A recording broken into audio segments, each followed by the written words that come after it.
The Johto Tour, was it worth the money? Was it a good event? Did you guys have fun? With all that said, what we're gonna do today is break down everything as far as the event goes, the pros, the cons, and the constructive feedback for the future. So with all that said, let's jump right in. Welcome back, my trainer club. Let me know in the comments below. Are you guys good on the Johto Tour? Was it fun for you? Did you get what you wanted out of it? Was it disappointing? Because number one thing I'm gonna recommend for you guys is to add in the comments below your feedback. And don't just say, oh, this sucked, I'm never doing this again, because guys, just remember, Niantic is watching. So the best thing we can do is say, I like this aspect of the event. I didn't like this aspect of the event. In the future, I would like to see this. Best way to give feedback, because it's always constructive, because saying this sucked, I'm quitting, I'm not gonna do this anymore, I'm not spending any more money, how does that help anything? It doesn't help anything. Literally, it does absolutely nothing except makes you maybe feel better for saying something harsh about something that you might be disappointed in. So please provide constructive feedback, because if it's all relatively constructive, I will provide the link for this video's comments to Niantic specifically. So please be constructive, as I have talked about, and let's get this all over to Niantic to make our events better in the future. So today what we're gonna do is we're gonna break down, number one, what my event overall looked like. Number two, I'm gonna break down the pros, the cons, and then what my event recommendations for the future could be, because I think that just with a few minor tweaks, that this event could truly be one of the coolest things ever. I already did have a ton of fun.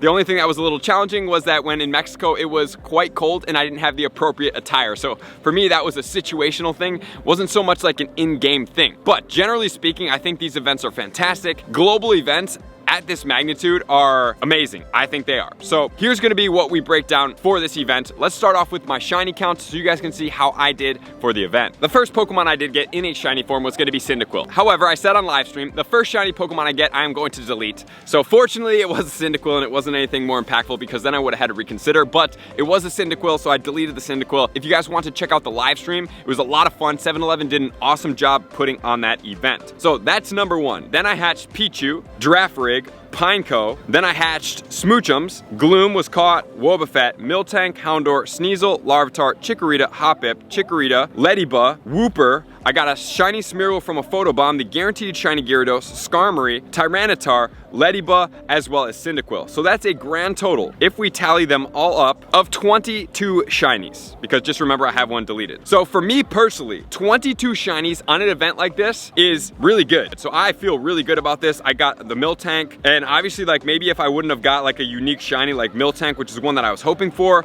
then maybe I would feel a little bit more disappointed in this. But the one thing that I do feel disappointed is that I didn't seem to see that many Phanpy spawns, and I had the silver version, because it seemed like the incenses were also spawning a lot of the habitat spawns, which kind of competed, and I thought that it kind of like took away from the selection of choosing which version you're gonna have. So for me overall, I would have loved to have a shiny Tyrogue, but it's understandable that that would be rare. So for me, when I sit back from this event and I understand, like, okay, these are new shinies. Looking back on the Kanto Tour, we had Paris, that was really rare. Remoraid was obviously one of those rare ones this time. I already expected that, and I was preemptively telling you guys that, hey, these things are gonna be rare. I got the Girafarig, which was a big win. Hopefully all you guys got at least one win as far as a shiny form. But beyond that, what I always suggest to you guys is, even if you don't get any shinies, because I know like shinies in Pokemon GO are like what you expect. Like, think about Calm Day, right? Everybody's like, well, Calm Day, I can go out and I can get 10 of this shiny, or 20 or 40 or whatever it is for you. But events are different, because these events are not based around one Pokemon spawning, and the shiny rates are always not as high. They're just not. It's not meant to be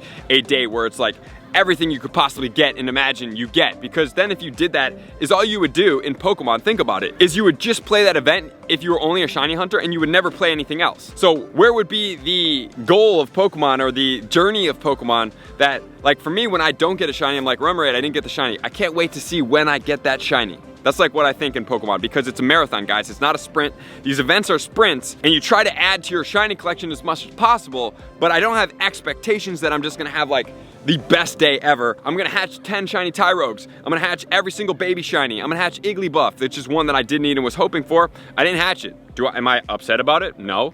Is it a little disappointing on occasion? Yes, it really is. But the goal of the event is to have fun. And my overall arcing goal, if you guys haven't seen how to stay happy in Pokemon Go, you're gonna wanna check out this video, is I focus on the things that I can control, which is like XL candy, which is like when I see a Tyranitar, I'm catching it, which is when I see a Blissey spawn, which was crazy in the wild, I'm catching that, right? These things that I can control are gonna be the primary focus of my day. Stardust was great. Hatching eggs was fun. All these things, playing with my friends, fun. Being in Mexico, fun. Finding as much Pokemon spawning to get that XL candy, give it pineapple berries, fun. Exploration, fun. Potential chances for a shiny, fun. If I don't get them, I'm okay with that because I've played this game long enough to know that it's unrealistic to have those type of expectations. So 21 shinies. Let me know in the comments below how many shinies also you guys got. Do you think this pull is pretty good? I mean, just from the shiny Miltank alone, I was satisfied. And let's just talk about the price tag of this event. If we're talking $14.99, do I think that that's a lot of money? I truly don't believe that's a lot of money.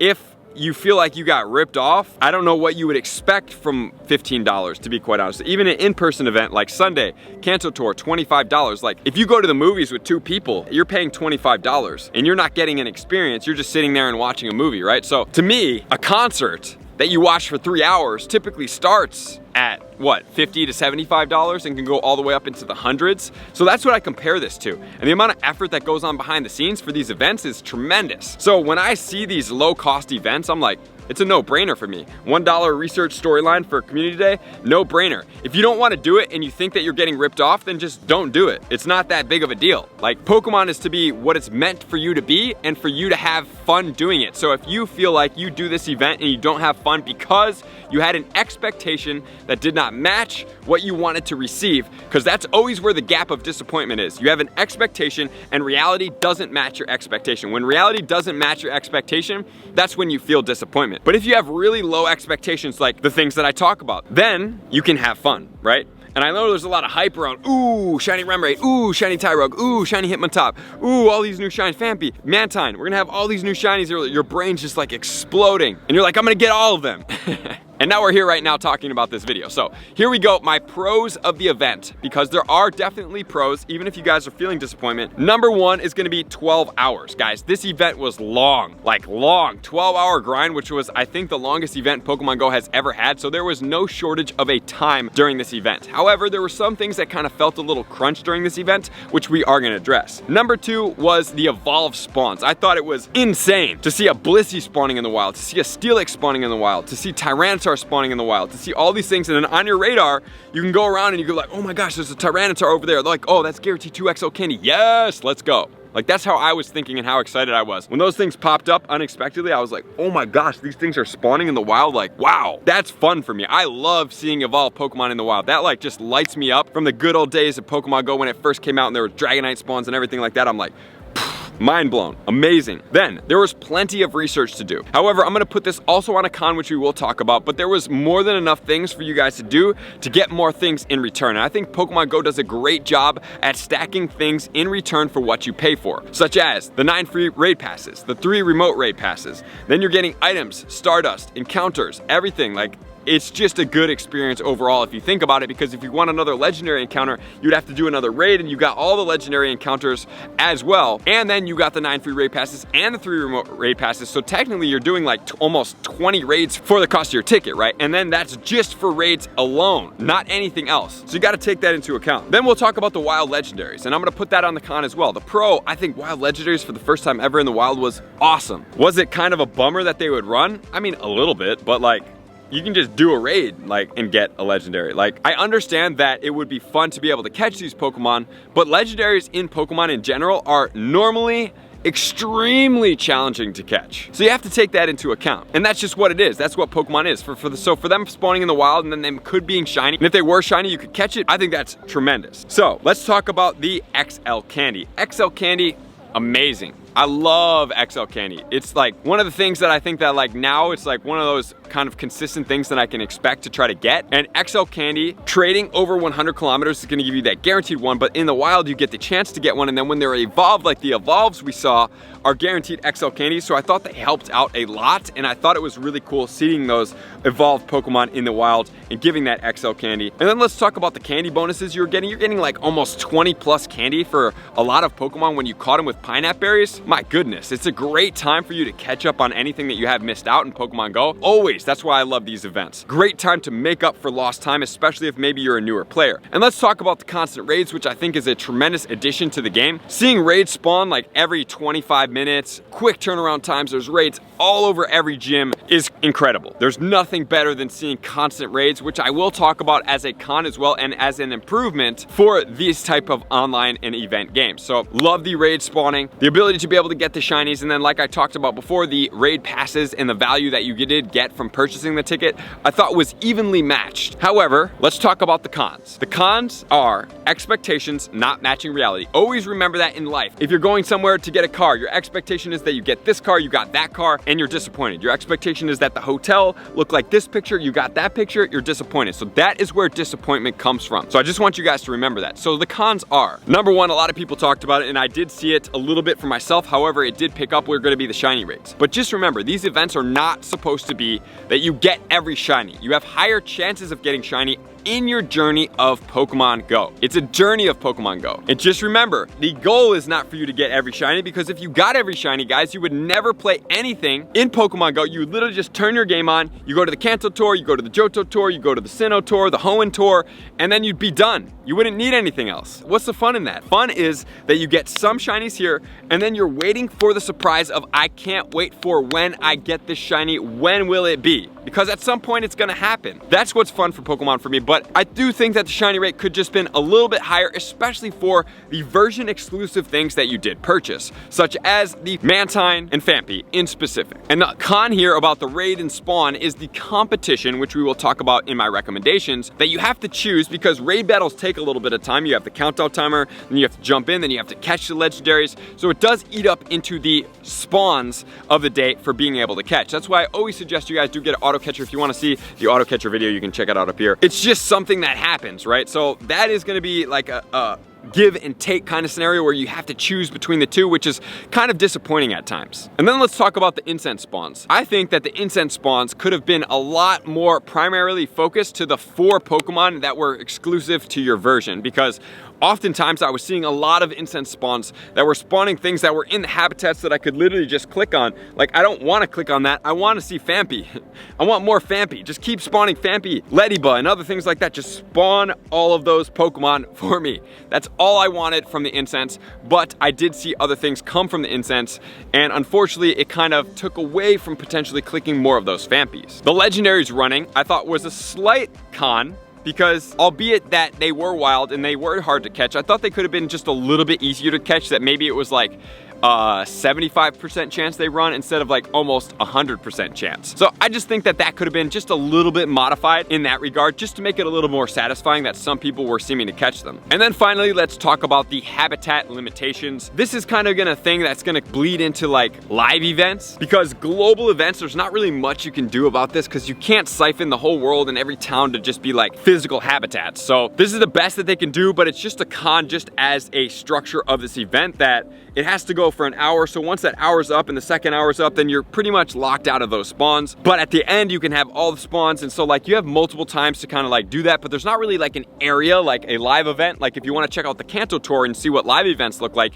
highly suggest you guys go to there. The area and playground is siphoned off, that if you want, let's say you wanted only hour 1 spawns, that's actually gonna be a section in the event. So you can sit in that section the entire day, which is the coolest part about the live events and something that like is so incredibly amazing for me. So with all that said, now let's look into some constructive feedback. So number one, I'm gonna talk about the incense. I think that the incense could be spawning exclusively to the version that you select. And if you do want to go further out of bounds, to just include rare Pokemon from the hours and nothing more than that. I don't need common Ledybuzz coming off of it. I don't care about Chikorritas being spawned from it. Like that is competing with something that like should be exclusive to the wild. Do not give that to me on my incenses, especially because incense wasn't extended, so it's like 1 hour, and then I'm adding incense on top of my event ticket. So it's not like it's 3-hour incenses and I can use 4 for the day. So that is something that I definitely think could be improved upon. Number 2, higher shiny rates. I don't think it needs to be calm day shiny rates because I think that would be way too excessive and it would kind of deplete the journey. But what I do think that it could be upped on, it's just a little bit higher on the shiny rates, especially for those version exclusive 4 Pokemon in specific. That's like at least you can expect to get 1 or 2 of the 4 and you didn't really just get like 1. So I think that would be definitely helpful. And then the next thing that I think would be extremely helpful is the raid thing. So let's say Johto Tour's on Saturday. What I think should happen is that on Friday morning at 10 a.m., the raids should switch over to the Johto Tour weekend raids. You have them spawning the same, and you have it go the entire weekend. So then, if I'm a raider, what I could do is I could play the entire weekend in raid, and if I didn't care to catch, then I could do that. But if you're generally a balanced player, a little bit like myself, I would want to raid on Friday because I generally want to do these raids. Then I could play on Saturday, then I could raid on Sunday, and I could be done, right? And then I would be more than satisfied. But during the time of the event, like so much is going on. We're doing research, we're doing spawns, we have incenses, then we have raids, and it's just like, holy crap. Then we have to trade. Like there's just so much going on competing with time that I want to do the raids, but I don't want to miss out on the spawns because a lot of these spawns are really rare and they don't happen very often. So improving upon that raid and giving it a blanket weekend 3-day feel would really make these weekends excel tremendously. And then I think that there needs to be just more spawns in general, and the spawns need to turn over a little bit faster. Like maybe there's 5 to 10 minute respawn times on all spawns in general so that they are turning over faster and there's never like a depletion of Pokemon. Like sometimes I feel like, you know, if you're in an area, you catch them all is great, but the spawns I think need to turn over faster during the event. And then finally for these events, I know they have the Today tab and they have the Research tab and everything like that, but I think there should be for these events a specific research tab that should be an event overview where it's like you have your trades, you have your collection challenge, and you have all this. So it's not like I have to go swipe right and then swipe left and then I have to, you know, focus on other things, and I have to trade and I have to scroll down all these menus. It's like it's all too scattered throughout, and having everything in just one clean menu where it's like, okay, this is my event overview, here's my checklist of what I have to do, and I don't have to keep switching in between, I think would really help expedite the process so you wouldn't forget about much. So if there's anything that I did miss, please drop them in the comments below. I'd love to see all your guys' feedback. And the other thing that I'm going to recommend you guys do is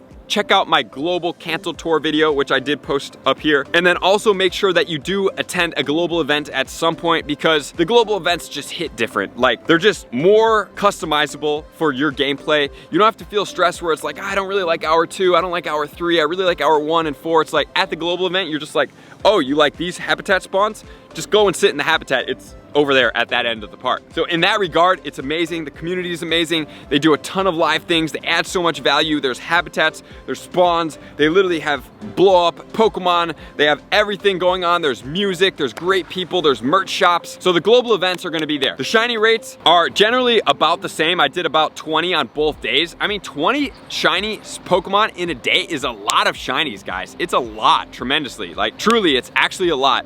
And then finally, the one thing I want to recommend for you guys is that if we're talking about regional Pokemon, regionals are typically spawning at events that are going to be live, like Go Fest, right? You get regional Pokemon. The global events are cheaper and they're meant to be an expedited type of event for everybody to attend, so they're less exclusive. So the regionals will always be raid locked, in my opinion, during those. But if you want to truly have wild regionals, which is why I don't really raid for these things, because why would I do that? I don't really feel like I get much back from it. In the wild, that's going to be where they are best served for you. So those are going to be my feedbacks, my pros, my cons, my improvements. Let me know in the comments below what you guys think. Are you on par with me? Did you like the event? Did you not like the event? And give constructive feedback, because that is going to be the most important thing for Niantic to sift through. I will provide them the link for this video. So thank you guys for being here as always. To all my likers, commenters, subscribers, Patreon members. Everybody take your support, subscription, and participation to the next level. I'm going to see you guys out on the next video. Peace. I want to take this time to thank everybody who supports me in every facet. It means the world to me, and an extra special thank you to all my Patreons. I greatly appreciate the extra support to continue to allow me to pursue Pokemon Go full time, allowing me to create my daily video uploads in the most timely fashion for everyone's benefit. Plus, I get the amazing experience of sharing my creative processes behind the scenes and raiding all around the globe with select upper tiers. Thank you everybody for being a part of the Trainer Club. You all mean the absolute world to me, and I will see you guys out on the next video.